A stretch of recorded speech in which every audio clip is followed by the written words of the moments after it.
उम्मी क्या हम वाकई यहाँ शिफ्ट हो रहे हैं? ये घर अजीब सा है। मायरा ने कार से उतरते हुए पुरानी हवेली को देखा। वो लाहौर के शोर शराबे से दूर पंजाब के एक पुराने कस्बे में आ गए थे। अबू को नौकरी से निकाल दिया गया था और विरासत में मिला ये पुराना घर ही उनका आखिरी सहारा था। घर के अंदर हर कमरा एक कहानी सुनाता था। दर ओ दीवार पे पुराने वक्तों की गवाहियां, झाड़ियों से ढकी खिड़कियां और सदियों पुराने लकड़ी के दरवाजे। ये घर सिर्फ खामोश नहीं था, ये गूंजता था। पहली रात मायरा ने कमरे की लाइट बंद की और बिस्तर पर लेट गई। कुछ ही देर में इसे ऐसा लगा जैसे दरवाज़ा हल्के से चरचा रहा हो। चर्ररररररर। उम्मी, क्या आप हैं? कोई जवाब ना आया। मायरा अलिफाटे और दरवाज़ा खोला। कमरा खाली था, लेकिन फर्श पर पानी के निशान थे, जैसे कोई नंगे पांव गीले फर्श पर चला हो। इसने फौरन दरवाज़ा बंद किया और कमरे की लाइट जला दी। रात आंखों में किट्टी। अगले दिन उम्मी ने कहा, मायरा, क्या तुमने रात को पानी गिराया? तमेरी कमरे के बाहर फर्श गीला था। मायरा ने इनकार में सर हिलाया। इसने अबू से कहा, लेकिन अबू ने कहा, ये सब वहम है। पुराने घरों में आवाज़ें आती हैं। मगर मायरा को यकीन था कि वो सिर्फ आवाज़ नहीं थी, कोई था। अगली रात के 12 बजे मायरा ने लाइट बंद की और नींद में जाने ही वाली थी कि इसे खिड़की के बाहर किसी के खड़े होने का एहसास हुआ। पर्दे के पीछे एक साया, बिल्कुल साकित। काफ, कौन है वह? इसने झट से पर्दा खींचा और बाहर कोई न था, मगर खिड़की के शीशे पर किसी के हाथों के निशान थे, सर्द और नम। तीसरे दिन मायरा ने घर की अलमारियों को देखना शुरू किया। एक अलमारी जो बंद थी, इसका ताला जंग आलूद था, लेकिन जैसे ही इसने हाथ लगाया, ताला खुद ब खुद खिल गया। अंदर एक पुराना लकड़ी का डब्बा था जिस पर कुछ कंदा था। मुझे मत खोलना वरना वो जाग जाएगा। मायरा की सांस रुक गई, मगर तजस्सुस ने इसे मजबूर किया। इसने डब्बा खोला। अंदर एक सिया पर्दे में लिपटी गुड़िया थी। इसकी आंखें सुर्ख और चेहरा जैसे किसी इंसान जैसा हो। इसी लम्हे पीछे से कमरे का दरवाज़ा बंद हो गया, खुद ब खुद। दरवाज़ा धड़क से बंद हुआ। मायरा चौंक गई। वो वहीं ज़मीन पर बैठी हुई थी और हाथ में वही सिया पर्दे में लिपटी गुड़िया। कमरे की रोशनियां मध्यम होने लगे, जैसे बिजली खुद ही थक गई हो। क्या ये सब मेरे वहम हैं? कोई मुझे देख रहा है? अचानक गुड़िया की आंखों से एक अजीब सी रोशनी झलकी, सुर्खी माइल, जैसे किसी के अंदर दबी हुई आग झांक रही हो। कई दिन गुजर गए। मायरा ने गुड़िया को दोबारा इसी डब्बे में रख दिया, लेकिन वो जहां भी जाती, इसे लगता कि कोई पीछे खड़ा है। आईने में परछाइयां नजर आती, बंद खिड़कियां खुद ब खुद खिल जाती और पुराने रेडियो से आवाज आती, वापस कर दो, वो मेरी थी। उम्मी ने महसूस किया कि मायरा खामोश हो गई है, ड्री सी है, लेकिन जब भी पूछती वो मुस्करा देती। सब ठीक है उम्मी, बस नई जगह है ना। एक रात मायरा सो रही थी कि अचानक इसे किसी के चलने की आवाज आई, कमरे के अंदर। इसने आहिस्ता से आंखें खोली। कोई बिस्तर के किनारे खड़ा था, लंबा सिया साया जिसका चेहरा नजर नहीं आ रहा था। वो चीखने ही वाली थी, लेकिन आवाज जैसे गिले में अटक गई हो। साया आहिस्ता आहिस्ता गुड़िया के पास गया और गायब हो गया। अगले दिन जब वो उठी, गुड़िया बिस्तर पर रखी हुई थी और उसके कपड़ों पर मिट्टी थी, जैसे वो कहीं गई हो रात में। मायरा ने फैसला किया, अब बस। इसने गुड़िया को लिया और हवेली के पिछले बाग में जाकर इसे दफन कर दिया।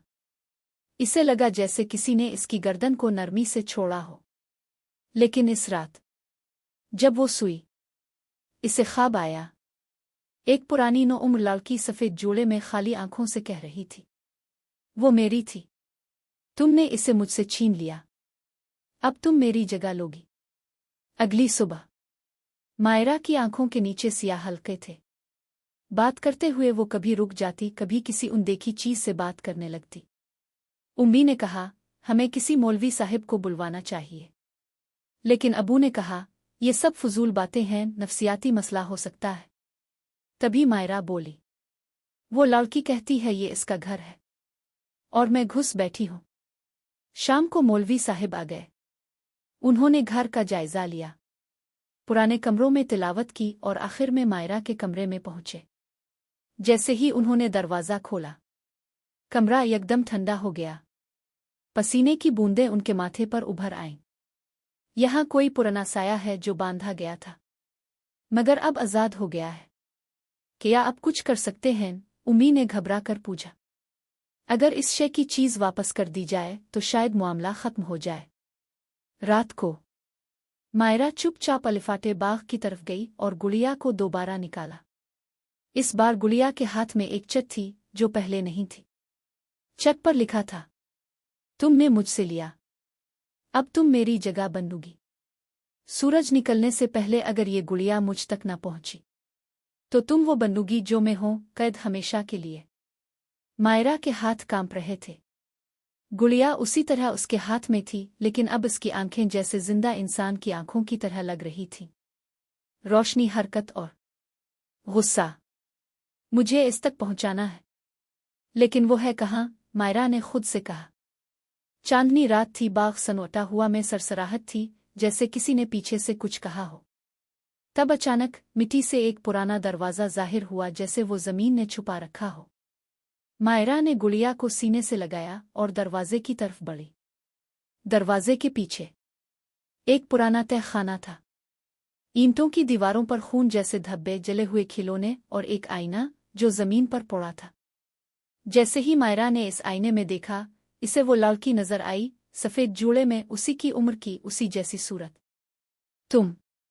तुम मेरी तरह क्यों लगती हो? मायरा की आवाज़ लरज़ रही थी। लड़की ने मुस्करा कर कहा, क्योंकि हम एक ही कहानी के दो चेहरे हैं। मैं वो थी जो माजी में कैद हो गई, और तुम वो हो जो दोबारा चुनी गई हो। मायरा पीछे हटी।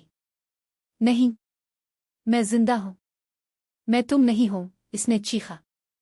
लड़की ने धीरे से कहा, मैं भी यही कहती थी, लेकिन वो गुड़िया, वो सिर्फ खिलौना नहीं, एक कैदखाना वो है। मेरी रूह इसी में बंद है, और अगर तुमने वक्त पर इसे मेरी कब्र पर न पहुंचाया तो मेरी जगह तुम्हारी होगी। मायरा ने हिम्मत की। कब्र कहाँ है? बताओ, वो चिल्लाई। लड़की ने आसमान की तरफ इशारा किया और फिर गायब हो गई।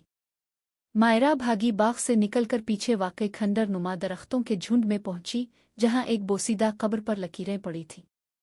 फ़ायज़ा बिन्त अनवर, उम्र 14 साल, लापता 1986। यही है। मायरा की आंखें भर आईं। इसने गुड़िया वहां रखी, और जैसे ही मिट्टी पर रखा, गुड़िया ने एक बार फिर रोशनी खारिज की और खुद ब खुद खाक बन गई। उसी लम्हे एक नर्म सी रोशनी कब्र पर छा गई और वही लड़की फ़ायज़ा दिखाई दी। लेकिन इस बार वो मुस्करा रही थी, इसकी आंखें पुरसुकून थीं। शुक्रिया, तुमने मुझे रिहाई दी, अब तुम रह सकती हो। इसकी आवाज़ आयवा में घुल गई। अगली सुबह मायरा सोकर उठी, रोशनी चमक रही थी, परिंदे चहचहा रहे थे, सब कुछ ठीक लग रहा था। घर में भी सब पुरसुकून था, पहली बार। लेकिन जब वो शीशे के सामने खड़ी हुई, इसने आईने में देखा अपनी पीठ पर गुड़िया का साया। मायरा सब कुछ भूलकर वापस अपनी आम जिंदगी की तरफ लूट चुकी थी। वो समझ रही थी कि सब खत्म हो गया है, मगर जो खत्म हो जाए, क्या वो लूट कर नहीं आता? एक रात वो अपने कमरे में बैठी अपनी डायरी लिख रही थी। अचानक खिड़की खुद ब खुद खिल गई। सद हुआ का झोंका अंदर आया और उसकी डायरी की सारी वरक अलिफाड़ने लगे। एक वरक मायरा के सामने आकर रखा। इस पर खून से लिखा था, अब तुम मेरी जगह हो और एक और को लाना तुम्हारा काम है। मायरा पीछे हटी। नहीं, मैंने तो फ़ायज़ा को रिहाई दी थी। लेकिन फिर इसे याद आया, फ़ायज़ा ने कभी नहीं कहा कि वो आज़ाद हो गई है। इसने कहा, तुम रह सकती हो, रह सकती हो, लेकिन कब तक? उसी लम्हे आईने में कुछ हिला। मायरा ने देखा, फ़ायज़ा फिर से वहां थी, लेकिन अब उसके चेहरे पर मुस्कुराहट नहीं, ज़ख्म थे। वो वैसी ना थी जैसी इसने आखिरी बार देखी थी। वो बदल चुकी थी। फ़ायज़ा बोली, मैं रिहाई की तलबगार नहीं थी, मैं सिर्फ बदलना चाहती थी। अब मेरी कैद खत्म, तुम्हारी शुरू। कमरे की दीवारों पर खराशें अलिफाबेर आईं। हर खराश एक नाम थी और उनमें आखिरी नाम था मायरा बिन्त नदीम। 2025। मायरा पीछे हटी। इसने कमरे से बाहर भागने की कोशिश की, लेकिन दरवाज़ा बंद हो चुका था, अंदर से नहीं बाहर से। वो चीखी चलाई, दुआ मांगी, लेकिन अब कुछ भी नहीं हो सकता था। दिन गुजरते गए। मायरा के वालिदैन ने समझा कि वो पागल हो गई है। वो बस आईने से बातें करती थी, कमरे में बंद रहती थी, और हर रात इसकी आवाज़ गूंजती थी, किसी को लाओ वरना मैं कैद रहूंगी। और फिर एक दिन इसके वालिदैन भी चले गए, घर को छोड़ दिया। वो घर वीरान हो गया। 10 साल बाद एक नई फैमिली ने वो घर खरीदा। छोटी बच्ची हिनाक अपने खिलौनों के साथ खेलती हुई कमरे में दाखिल हुई, जहां आईने पर एक धुंधली सी परछाई थी। हिनाक को अचानक अलमारी के अंदर एक पुरानी गुड़िया मिली, वही गुड़िया। और जैसे ही इसने इसे हाथ लगाया, एक सरगोशी सुनाई दी। अब तुम चुन ली गई हो।